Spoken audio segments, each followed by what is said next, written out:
My lawyer told me to let her win the divorce, then sent me a USB that changed everything. I swear my hands have never shaken so badly in my entire life. The courthouse hallway felt both too narrow and impossibly long, the fluorescent lights buzzing like they were mocking me. My soon-to-be ex-wife, Sarah, stood 10 steps away, talking to her lawyer and eyeing me with the coldest stare I'd ever seen. It was the look you give someone you've just successfully destroyed. Moments earlier, my own attorney, John Morales, had leaned in and whispered, "Let her win. Let her win the divorce. Her insane demands, everything." I couldn't believe my ears. My entire world was unraveling, and my lawyer, a man I'd paid top dollar to protect my interests, was calmly telling me to hand it all over on a silver platter. It sounded like the worst advice in history, but as I was about to find out, a tiny USB drive would prove him right, and unravel a secret so twisted I still get chills just thinking about it. So, I'm standing there, feeling my heart pound through my chest, watching Sarah gather up her documents like she already won. If looks could kill, I'd have been a pile of ash on the courthouse floor. She had everything going for her: connections, a high-powered legal team, and enough so-called evidence to bury me under false accusations. But none of that stopped me from thinking, why? Why would my lawyer, of all people, tell me to bow down to her demands? Did he cut a backroom deal with her side?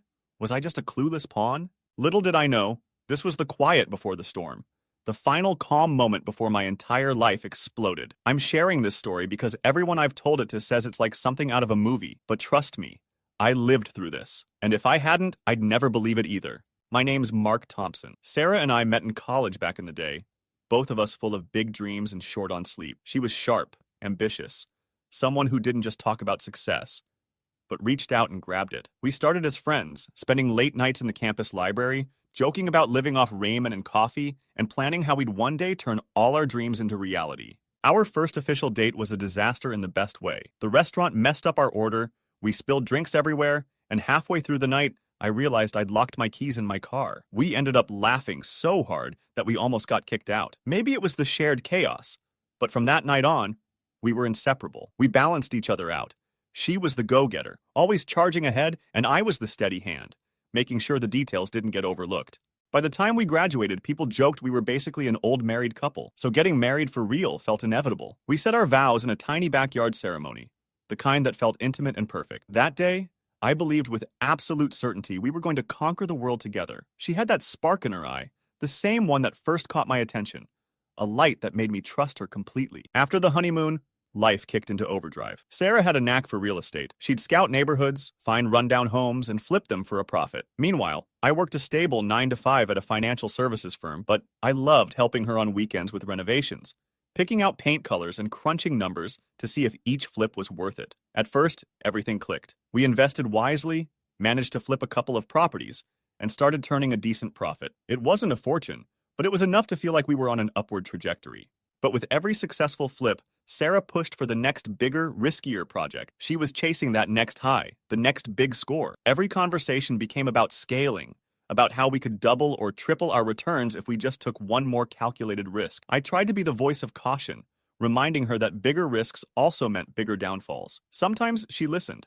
Most times she just rolled her eyes and told me I needed to think like a winner. The first real cracks started showing around year 4 of our marriage. Sarah began taking calls in the other room. Mysterious calls that ended whenever I walked in. When I asked who she was talking to, she'd say, "Just a realtor," or "Just one of my contractors," never offering more detail. She stopped wanting my input on deals, insisting she could handle it herself. I shrugged it off at first, thinking maybe she just wanted some independence. But a nagging feeling told me something was off. We'd argue over the dumbest things, whether we should invest in new kitchen appliances or how we should handle a delayed payment from a buyer. It was like she was always on edge, holding back a storm of anger. One night, I caught her texting someone well past midnight, her phone screen lighting up her face in the dark. She flinched when I approached, quickly locking her phone. "Business never sleeps," she said, laughing awkwardly, but there was no humor in her eyes. Eventually, I found strange charges on our joint credit card statements. Fancy hotel stays in cities she never mentioned. Expensive gifts I knew she hadn't bought for me. My mind ran wild with possibilities. Was she cheating? Was she funneling money somewhere else? Or was it all just a misunderstanding? The more I tried to confront her, the more defensive and secretive she became.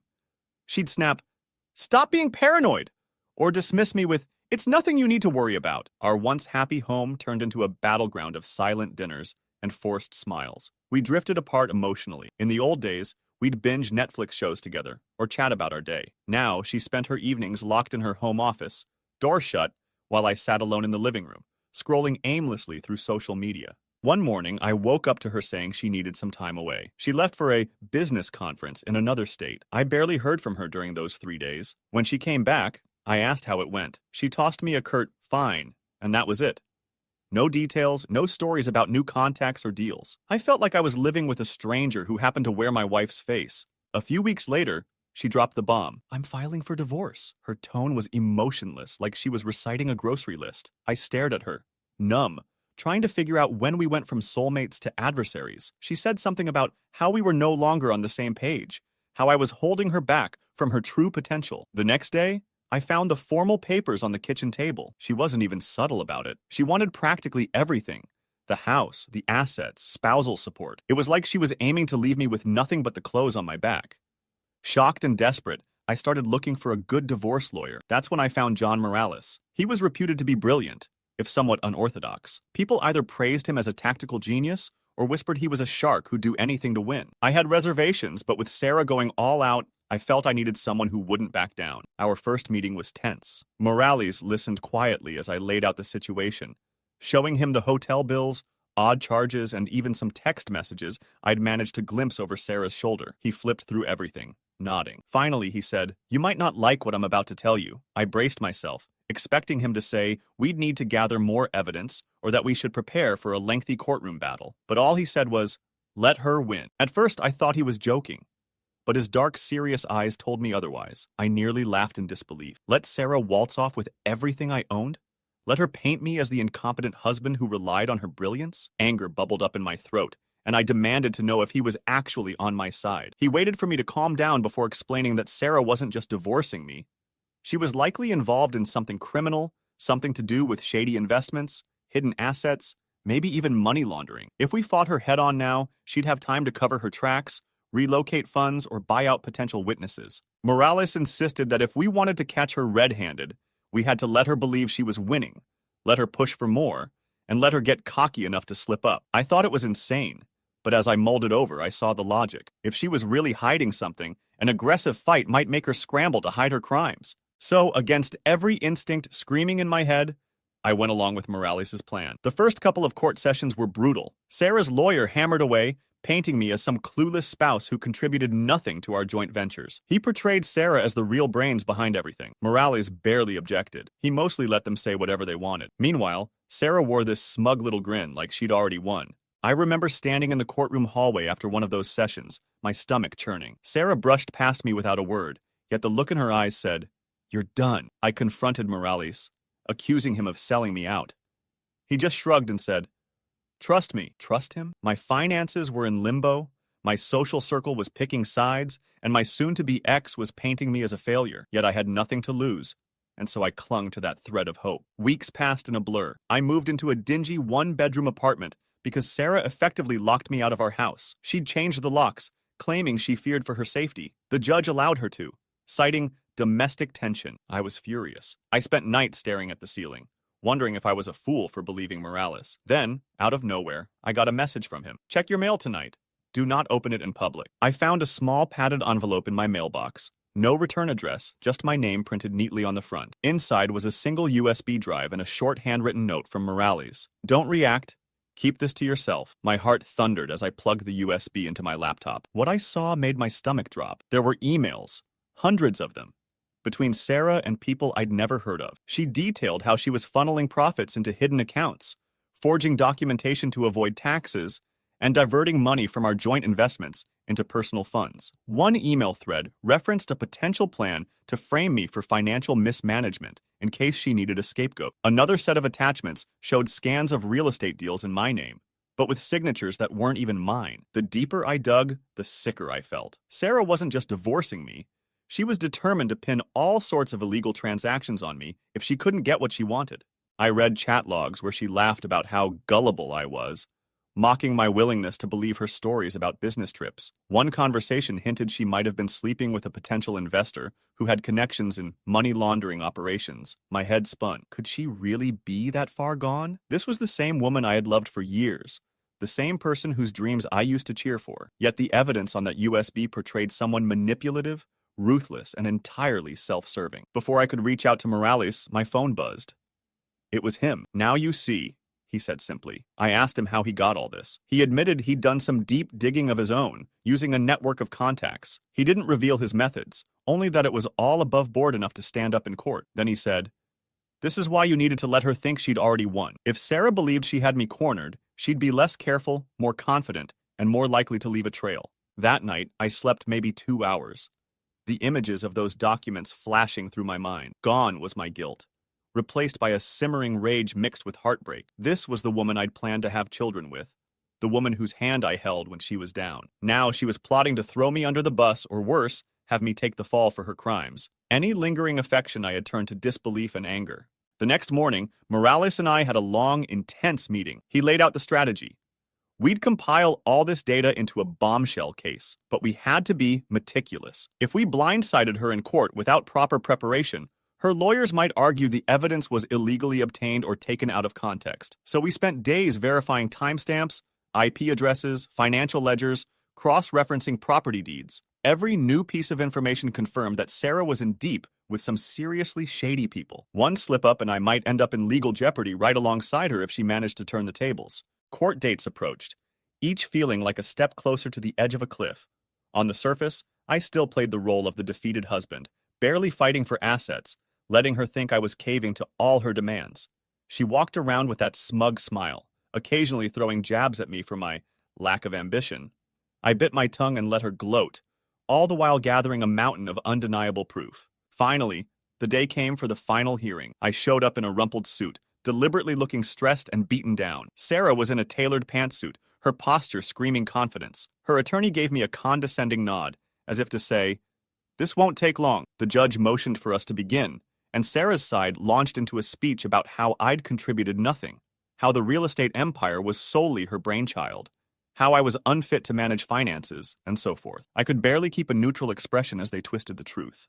When it was Morales' turn, he quietly stood up, cleared his throat, and uttered a single sentence that made the entire courtroom hush. "Your Honor, we have new substantial evidence to present." He handed the judge a neatly organized binder of documents, along with a summary of digital evidence from the USB. I stole a glance at Sarah, and for the first time in months I saw her mask crack. She blinked rapidly, her eyes darting in panic. As the judge flipped through pages detailing fraudulent wire transfers, forged signatures, email correspondences with known criminals, Sarah's lawyer started objecting, claiming it was all hearsay. But Morales was a step ahead, explaining the chain of custody for every file, referencing witness statements we'd quietly gathered. He played short audio clips from some phone calls, which clearly proved she was orchestrating illegal schemes under the guise of our marriage. Sarah lost it. She stood up, pointed a shaking finger at me, and shouted that I was setting her up. The judge slammed the gavel, demanding order. Her sudden outburst only made her look more unhinged. As Morales calmly continued presenting the evidence, Sarah hunched in her seat, whispering frantically to her attorney. There was no explaining away multiple shell companies and offshore accounts in her name, or the incriminating messages about framing me for tax evasion. When the dust settled, the judge's expression was stony. He declared that this wasn't just a divorce matter anymore. It bordered on criminal activity. The judge informed Sarah that this evidence would likely be forwarded to the relevant authorities for further investigation. Her attorney, pale and rattled, tried to do damage control, but the avalanche was unstoppable. Within an hour, everything flipped. My request for a fair division of marital assets was granted. The court denied Sarah's pleas for spousal support. Instead, there were insinuations that she might face charges for fraud and forgery. She swayed on her feet, looking utterly shell-shocked. I felt an odd mix of relief and sorrow. I'd just watched the woman I once adored destroy herself in real time. Moments after the hearing, Sarah stormed past me without making eye contact, tears in her eyes. She barked at her attorney to fix this. But we all knew the damage was done. Reporters had started lingering in the hallway, sensing a scandal. Morales shielded me from most of their questions, ushering me outside where I could finally breathe. I wish I could say I felt victorious, but I mainly felt numb. Later, once the adrenaline wore off, I broke down in my car, overwhelmed by the weight of it all. How close I'd come to losing everything. How the person I trusted most had tried to ruin me. And how a single piece of plastic and circuitry, that USB, had saved me. The aftermath was a slow process. I moved back into our house temporarily just to sort out what was left. The property was half empty, and everything felt haunted by memories I couldn't erase. Our wedding photo still hung crookedly in the hallway, the faint scent of her perfume lingering in the bedroom. I boxed up all our shared items, not sure what to do with them. Meanwhile, rumors flew about Sarah's impending legal troubles. Some old associates tried to distance themselves, claiming they never suspected anything illegal. A few reached out to me, offering sympathy, but I wasn't in the mood for half-hearted condolences. I ended up selling that house. It was tainted for me, and I needed a fresh start. I found a smaller place in another part of town, somewhere quiet where I could begin to heal. Morales checked in on me now and then, making sure I had everything I needed to finalize the divorce settlement. Without Sarah's intimidation factor, the legal wrap-up was a breeze. Some days, I'd glance at my phone, half expecting a text from her. Maybe an apology or explanation, but it never came. I heard she'd fled the state, possibly to avoid the pending investigation. For a while, I wrestled with the idea of how I could have been so blind to the person she was becoming. But therapy helped. I talked through my guilt, realized I wasn't responsible for her moral bankruptcy. A manipulator can wear a loving face for years if it suits their purposes. Life after the storm was far from glamorous. I worked a normal job, kept my head down, gradually rebuilt my savings. Friends invited me out, tried to set me up on dates, but I needed time to find my footing again. I learned to cook simple meals for myself, and I found solace in reading or going for long drives at night. I made peace with the fact that my life wouldn't look how I imagined when Sarah and I first said I do, but that was okay. It was mine now, untainted. Looking back, Morales' words echo in my head. Let her win. It's a paradox that still makes me uneasy, but I understand it. We had to let Sarah hang herself with her own rope. She was so convinced she was untouchable that she laid out all the evidence of her crimes, piece by piece, until there was no denying her guilt. A direct confrontation would have only spooked her, letting her cover her tracks. Instead, by playing the broken, clueless husband, I gave her the confidence to be sloppy, and that's how we took her down. Even now, I keep that USB in a hidden drawer, a reminder of how fragile trust can be. Whenever I see it, I feel a flood of conflicting emotions: anger at her betrayal, gratitude that I escaped, and an odd sense of closure. It's proof of how I almost lost everything to a person who was once the center of my world. But it's also proof that sometimes the worst advice, let her win, might just be the key to reclaiming your life. People say everything happens for a reason, but I don't know if I believe that. What I do believe is that secrets have a way of surfacing, and you can't hide the truth forever, no matter how slick you think you are. I'm still here, still standing, and that's something I'll never take for granted again. If you made it this far, thanks for hearing me out. I know it's a wild ride, but trust me, it's all true. Let this be a warning for anyone who ignores red flags in a relationship. Sometimes the biggest danger isn't the person you think is an enemy, but the one who smiles at you each morning while secretly plotting your downfall. And if you ever find yourself backed into a corner by someone who thinks they've got you beat, remember, sometimes you have to lose a few battles to win the war. In the weeks after the final hearing, I thought the adrenaline would never wear off. My phone buzzed nonstop with messages from mutual friends, each one sharing some new piece of gossip about Sarah. Some said she'd left town, others claimed she was still in the city, quietly working to salvage what was left of her reputation. I wanted no part of it. My therapist kept reminding me to focus on my own healing, to set boundaries and enforce them. It was solid advice, but I couldn't help the occasional morbid curiosity. I'd scroll through old photos at night, remembering the bright-eyed woman I'd fallen for in college. Where had that person gone? Or had she always been this cunning, just waiting for the right moment to show her true colors? It was a question that haunted me. Sometimes I missed what we had, or at least what I believed we had.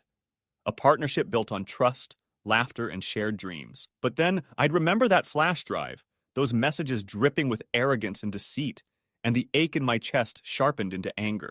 Despite everything, a strange calm settled over my new routine. I found a one-bedroom apartment in a quieter neighborhood, a place lined with oak trees and friendly retirees who waved from their porches as I passed by. I loved how ordinary it felt. No more flipping properties, no more high-stakes gambles, just me, a modest living space, and the chance to breathe again. My job at the financial firm was stable, if not thrilling, and that was exactly what I needed: stability. Sometimes I'd catch myself hesitating whenever a new coworker tried to befriend me or asked personal questions. I'd worry that trusting too easily would lead me down another dangerous path. But slowly, I let my guard down. I joined a softball league with some colleagues who needed an extra player. I laughed more often, shared bits of my story in small, manageable doses, and realized not everyone was out to exploit a vulnerability.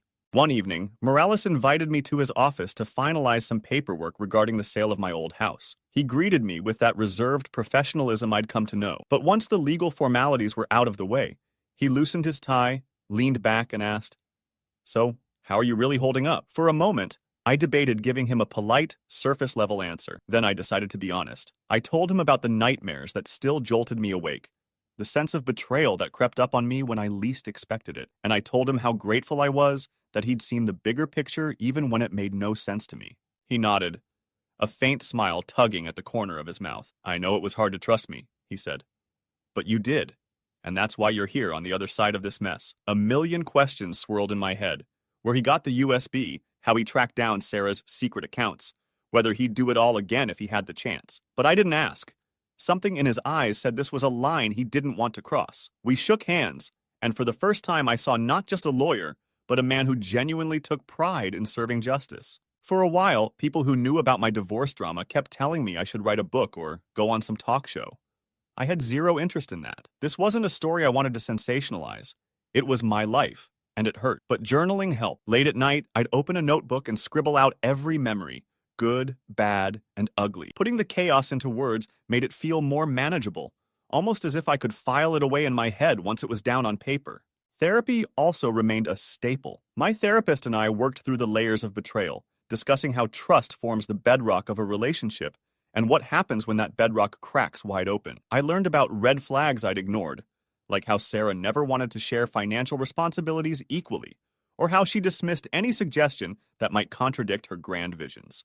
Each red flag was small on its own, but together, they formed a tapestry of warning signs. Over time, I stopped blaming myself. In every toxic dynamic, there are two roles: the manipulator and the manipulated. That doesn't mean I was innocent of mistakes, but it meant the lion's share of the guilt was hers. She made choices that involved deceit, theft, and cruelty. I might have enabled her by being too passive or trusting, but I didn't force her hand. Understanding that distinction was liberating. Life kept moving forward. My boss at the financial firm noticed my attention to detail and promoted me to a position with more responsibility. I began to reconnect with old friends I'd neglected during the frantic years of flipping properties. Some of them admitted they'd felt uneasy about Sarah's intensity, but never wanted to pry. In a way, hearing that validated my suspicions that something had been off for a long time.